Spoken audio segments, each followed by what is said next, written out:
In 2011, if you were to look at a satellite map of northern Tanzania, near the border of Kenya, you would see something rather impossible.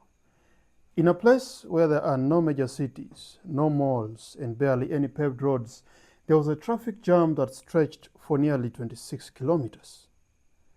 This comprised of cars and buses, and also including private helicopters that were landing in the dust. And in the middle of it all, there's a 76-year-old man sitting on a plastic chair under a tree, holding a single green cup. This was Samunge village. Let me introduce you to the world of Babu Waloliondo. His real name was Amblikile Mwasapile.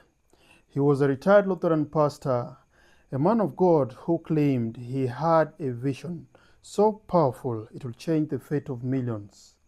And in his vision, God had showed him a specific tree and told him that a single cup of its boiled bark could cure anything. And I mean anything. All the big three terminal diseases. I'm talking about HIV, cancer, and diabetes. But there was a catch, a mystery that makes this story more than just a medical anomaly. Babu insisted the cure wasn't in the tree itself. He said the plant was in fact common, but the healing power only activated when he brewed it himself. You couldn't take it home. Rather also, you couldn't bottle it for later. You had to drink it there, in his presence, for exactly 500 Tanzanian shillings. You would ask yourself why 500? Because in a world of billions of dollars of pharmaceutical industries, Babu was selling immortality. I mean, immortality for the price of a loaf of bread. That is what made it so dangerous. It was too cheap to be a scam, and also too simple to just be true.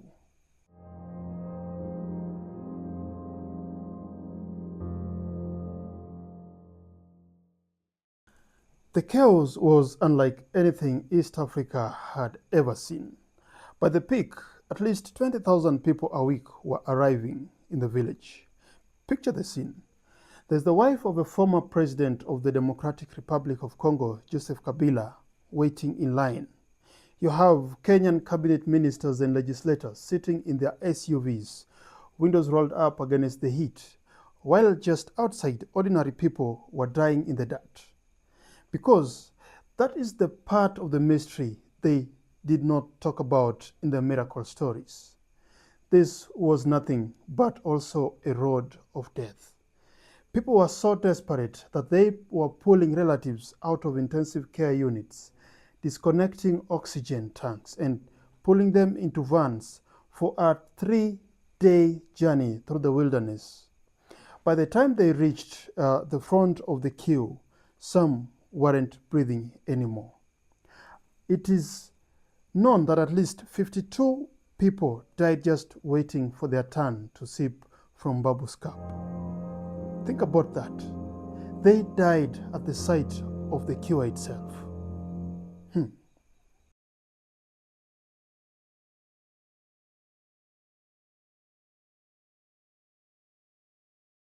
But have you ever asked yourself what was actually in the cup? Scientists eventually got a hold of the cup in their hands and they identified the tree as Carissa edulis. It's a common shrub across Africa. Local tribes actually had used it for years to treat headaches or stomach pains. But a cure for AIDS? No. Yet, the government of Tanzania didn't stop him. In fact, they helped to build roads to get people there.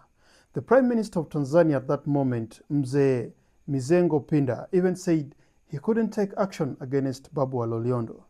It was a national phenomenon that defied logic, and the first one of its kind in Tanzania. Then the miracles started to soar out. Patients with HIV, convinced they were healed by the heavenly herbs, stopped taking their ARVs. Their viral loads exploded.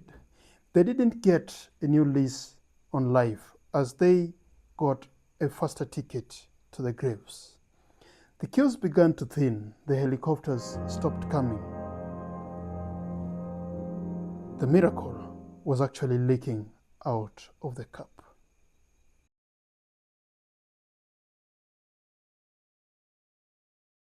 According to the well-speculated knowledge, is that Babu Loliondo died on July 30th in the year 2021. Ironically, the man who claimed to hold the secret to curing all diseases died after just a short illness at Digodigo Health Center, merely a local health center. He left behind a 3-bedroom bungalow, a few trucks, and a village that went back to being a ghost town. What do you think?